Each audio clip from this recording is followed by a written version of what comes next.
Hi! Welcome to our channel. ఈరోజు మన కథ 'నా ప్రాణమా' పార్ట్ 11. మీ మనసుకు నచ్చే అత్యంత అద్భుతమైన కథ. నిన్ను ప్రేమగా మంచిగా చూసుకునే రోజులు దగ్గరలోనే ఉన్నాయి అని నాకు అనిపిస్తుంది అంటుంది జానకమ్మ. మీరిద్దరూ మంచిగా అన్యోన్యంగా కలిసి ఉంటారు. అవును అక్షర, నీకు అభి అంటే ఇష్టమే కదా? నువ్వు వాడిని ప్రేమిస్తున్నావు కదా అని అడుగుతుంది జానకమ్మ. జానకమ్మ అలా అడుగుతుంటే అక్షరకు ఏం చెప్పాలో అర్థం కాక సైలెంట్గా మౌనంగా కిందికి చూస్తూ ఉంది. మళ్ళీ జానకమ్మనే మాట్లాడుతూ మౌనమే అర్ధాంగీకారం అంటారు అని జానకమ్మ అంటే అక్షర చిన్నగా చిరునవ్వు నవ్వింది. అంటే నువ్వు నిజంగానే అభిని ప్రేమిస్తున్నావు కదా? నాకు అర్థమైంది. మంచిదమ్మా. నువ్వు అలానే అభిని ప్రేమిస్తూనే ఉండు. వాడు కూడా నిన్ను ప్రేమించేలా నువ్వే చేసుకోవాలి. వాడు నిన్ను ఒక్క నిమిషం కూడా వదిలి ఉండలేకుండా ఉండేలా నువ్వే అభిని మార్చాలి అని జానకమ్మ అంటే సరే అత్తయ్య గారు అని చిన్నగా తల ఊపుతుంది అక్షర. వాడిని నువ్వు మార్చే ప్రయత్నంలో విఫలమైన నిరాశపడకుండా నిదానంగా ఓపికతో అభిని మార్చుకో తల్లి అని జానకమ్మ అంటుంది.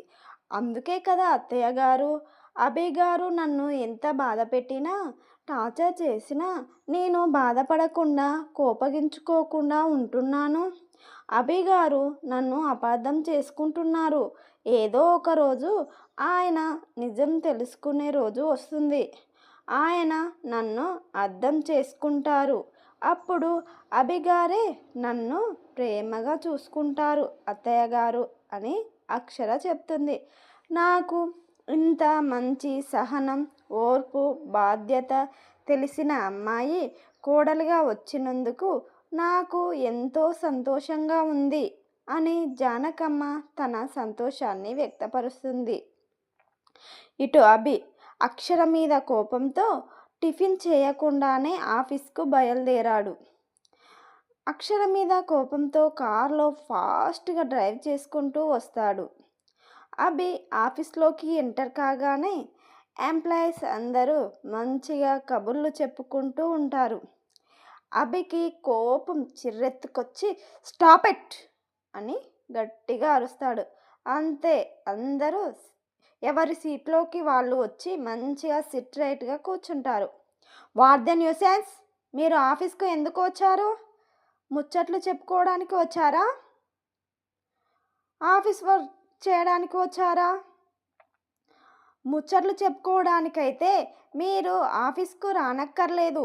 మంచిగా పార్కులకు ఇంటి దగ్గర ముచ్చట్లు చెప్పుకుంటూ ఉండొచ్చు అని అభి కోపంగా అంటాడు.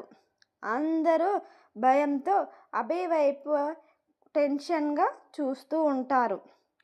అప్పుడే శ్రీను ఆఫీస్లోకి ఎంటర్ అవుతాడు. గుడ్ మార్నింగ్ సార్ అని అభికి విష్ చేస్తే, ఇప్పుడు టైం ఎంత అవుతుంది? నువ్వు ఎన్ని గంటలకు వచ్చావు? ఆఫీస్ టైమే ఇదేనా అని గట్టిగా అరుస్తాడు శ్రీను మీద. అంతే, శ్రీను దెబ్బకు భయంతో అభి వైపు చూస్తూ నిలబడ్డాడు. నువ్వు ఈరోజు ఆఫీస్కు లేట్ వచ్చినందుకు నీకు పనిష్మెంట్ ఇస్తున్నాను. నువ్వు కింద గ్రౌండ్ ఫ్లోర్ నుంచి పై వరకు 10 రౌండ్స్ వేయాలి. అభి అనగానే ప్లీజ్ సార్ వద్దు, నేను మళ్ళీ ఎప్పుడు లేటు రాను అని శ్రీను బ్రతిమాలుతుంటే నో మోర్ డిస్కషన్స్ అని అభి సీరియస్గా అంటాడు. ఇక శ్రీను తప్పదు అన్నట్లుగా తన పని తాను చేసుకోవడానికి కిందకు వెళ్తాడు. అభి వీళ్ళ వైపు తిరిగి, మీరు ఇన్ టైంలో ప్రాజెక్ట్ పని కంప్లీట్ చేయకపోతే మీకు కూడా ఇంతకన్నా పెద్ద పనిష్మెంట్ ఉంటుంది అని కోపంగా చెప్తాడు అభి.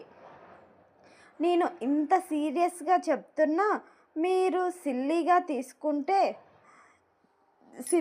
తీసుకొని మంచిగా ముచ్చట్లు చెప్పుకుంటూ ఉంటే నెక్స్ట్ సెకండే మీ రిజిగ్నేషన్ లెటర్ మీ ముందు ఉంటుంది అని సీరియస్గా చెప్తాడు అభి. అభి అక్షర మీద కోపంతో ఆఫీస్లో అన్ని స్ట్రిక్ట్ రూల్స్ పెడతాడు. ఎంప్లాయీస్ అందరూ భయపడుతూ వాళ్ళ పని వాళ్ళు చేసుకుంటూ ఉంటారు. అభి వీళ్ళతోటి మాట్లాడి తన ఛాంబర్లోకి వెళ్తాడు. తన ల్యాప్టాప్ ఓపెన్ చేసి ప్రాజెక్ట్ వర్క్ చూస్తుంటే అభికి ఏమీ పని చేయడం లేదు. అభి మనసంతా ఎక్కడో ఉంది.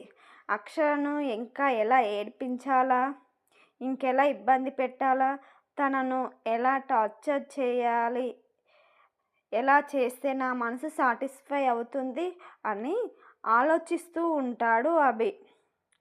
ఇంతలో నిన్న వాళ్ళ అమ్మ మాట్లాడిన మాటలే తనకు గుర్తు వచ్చాయి. నువ్వైతే నాతో 1 గంట సేపే ఉంటావు, అదే నా కోడలైతే రోజు మొత్తం నాతోటే ఉంటుంది అన్న మాటలు గుర్తొచ్చాయి. ఇప్పుడు ఏం చేయాలా అని ఆలోచిస్తుంటే అప్పుడే మన అభి బుర్రకు ఒక ఆలోచన తట్టింది. అభి నెక్స్ట్ ఏం చేయబోతున్నాడో తెలుసుకోవాలంటే నెక్స్ట్ ఎపిసోడ్ వరకు ఆగాల్సిందే. ఇలాంటి మరిన్ని కథల కోసం మన ఛానల్ని సబ్స్క్రైబ్ చేయండి. మన కథకి లైక్ ఇచ్చి షేర్ చేయండి. మీ అమూల్యమైన సందేశాన్ని కామెంట్ రూపంలో తెలియజేయండి. హైప్ ఇచ్చి మన వీడియోను ఎంకరేజ్ చేయండి. ముందు ఎవరైతే వీడియోలు చూడలేదో ఫస్ట్ కాంచి చూడండి. Thank you.